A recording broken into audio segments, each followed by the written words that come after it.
Hey everyone, it's Father Nature getting you ready for the new year. Ready to dive into some mind-blowing New Year's traditions? From ancient Babylonian parties that lasted longer than a Coachella weekend to eating grapes at lightning speed, we're about to uncover the wildest and wackiest New Year's facts you never knew you needed. Let's get started. Our first stop takes us all the way back to ancient Babylon, where they kicked off the new year with a bang. Literally. We're talking about Akitu, an 11-day festival dedicated to their main god, Marduk. Can you imagine partying for 11 days straight? Talk about a hangover that would last well into the next year. I mean, I love a good party as much as the next nature deity, but 11 days? Those Babylonians knew how to ring in the new year. So, you think January 1st is the only logical start to the year? Think again. Turns out it wasn't always that way. We can thank Julius Caesar for making January 1st the official start of the year. Apparently, he wanted to honor Janus, the Roman god of beginnings. I mean, it makes sense, but can you imagine the chaos if we suddenly decided to start the year in March? Happy New Year. Wait, it's still winter? Alright, let's talk about the iconic ball drop. Turns out, this tradition wasn't always about sparkly lights and confetti. Nope, it actually started with time balls, these big old balls that dropped at a specific time to help sailors synchronize their clocks. New York City decided to make it their own, and bam, the Times Square ball drop was born. The first one in 1907 was lit with 125-watt light bulbs. Can you imagine? That's like the equivalent of one modern-day disco ball. Chapter 4. Black-Eyed Peas, Good Luck Charm or Culinary Challenge. Now let's talk food. Specifically, black-eyed peas. These little legumes have a big reputation, especially when it comes to New Year's traditions. Across various cultures, black-eyed peas are more than just a side dish. They are a symbol of prosperity and good fortune. But how did this humble bean earn such a prestigious place on our plates? In many cultures, eating black-eyed peas on New Year's Day is considered good luck. Families gather around the table, sharing dishes that feature these beans prominently. It's believed that each pea consumed brings a day of good luck in the coming year. This tradition is particularly strong in the southern United States, where black-eyed peas are often served with greens, cornbread, and pork. Some say it dates back to the Civil War, where black-eyed peas were considered a humble food, often overlooked by Union soldiers who raided southern farms. As a result, these beans became a crucial source of sustenance for Confederate soldiers and civilians alike. The peas were hardy, easy to grow, and packed with nutrients, making them a lifesaver during those tough times. But they ended up helping people survive. This historical context adds a layer of depth to the tradition, transforming black-eyed peas from a simple food item into a symbol of resilience and hope. It's fascinating to think that a food once associated with hardship is now celebrated as a harbinger of good luck. Hey, I'm all for good luck. But I gotta say, black-eyed peas and greens? The combination might not be everyone's cup of tea. The earthy flavor of the peas paired with the slightly bitter greens can be an acquired taste. Yet for many, it's a nostalgic dish that brings back memories of family gatherings and festive celebrations. Not exactly my idea of a celebratory feast. I mean, when you think of a feast, you might imagine a table laden with rich, indulgent foods. Black-eyed peas and greens are more humble, more understated. But perhaps that's part of their charm. They remind us that good fortune doesn't always come in flashy packages, but hey, if it brings good fortune, I'm down to try anything once. After all, traditions are about more than just the food. They're about the stories, the history, and the sense of community they bring. So, whether you're a fan of black-eyed peas or not, there's something special about starting the new year with a dish that's steeped in history and hope. Chapter 5, 12 grapes, 12 seconds, one big challenge. Over in Spain, they celebrate Las 12 uvas de la suerte, which translates to the 12 grapes of luck. The goal? Stuff your face with 12 grapes, one for each chime of the clock at midnight. Sounds easy, right? Wrong. Try doing it without choking or spitting grape bits everywhere. It's like a New Year's version of that marshmallow challenge, but with potential choking hazards. Chapter 6. First footing. Hope it's not a pigeon.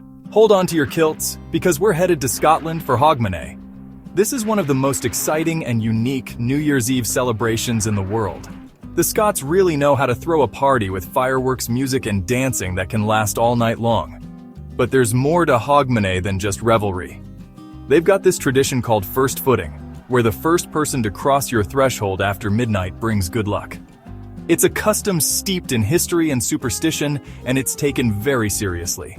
Families eagerly await the arrival of their first footer, hoping they'll bring prosperity and happiness for the coming year. Traditionally, they're supposed to bring symbolic gifts like coal, which represents warmth, and the hope that the household will never be cold in the coming year. It's a gesture that harks back to the days when keeping the fire burning was essential for survival. Salt, which symbolizes wealth and prosperity, is another common gift. In ancient times, salt was a valuable commodity, so giving it as a gift was a sign of good fortune and abundance. And of course, whiskey. I mean, who wouldn't want a little whiskey at midnight? It's not just for the warmth it provides, but also for the joy and camaraderie it brings. Sharing a dram of whiskey is a way to bond and celebrate the new beginnings. But here's the thing. Certain people are considered bad luck as first footers, like blonde people. This superstition dates back to the Viking invasions, where fair-haired strangers were often unwelcome. So if you're blonde, you might want to let someone else be the first footer. I guess it's good luck I'm not Scottish. But in all seriousness, these traditions, whether you believe in them or not, add a rich tapestry of culture and history to the celebration. They remind us of the importance of community, generosity, and the hope for a prosperous new year. Let's be honest. Who doesn't love a good fireworks show? But did you know that fireworks were originally used to scare away evil spirits? In ancient China, they used fireworks to ward off Nian, a mythical beast who came out on New Year's Eve. These days, I think fireworks are more about getting that perfect Instagram shot than scaring away monsters. But hey, whatever works, right? Chapter 8. New Year, new date, new you. Here's a fun fact. Not everyone celebrates New Year's on January 1st. Take, for instance, Chinese New Year, which follows the lunar calendar. Then there's Rosh Hashanah, the Jewish New Year, and the Ethiopian New Year, which falls in September. Heck, even Thailand celebrates its New Year Songkran in April. Talk about a reason to party all year round. Chapter 9. Auld Lang Syne, the song we all pretend to know. Alright, let's talk about Auld Lang Syne. It's that iconic song that seems to magically appear at the stroke of midnight every New Year's Eve. You know, the one where everyone suddenly joins hands, sways back and forth, and pretends to know the words.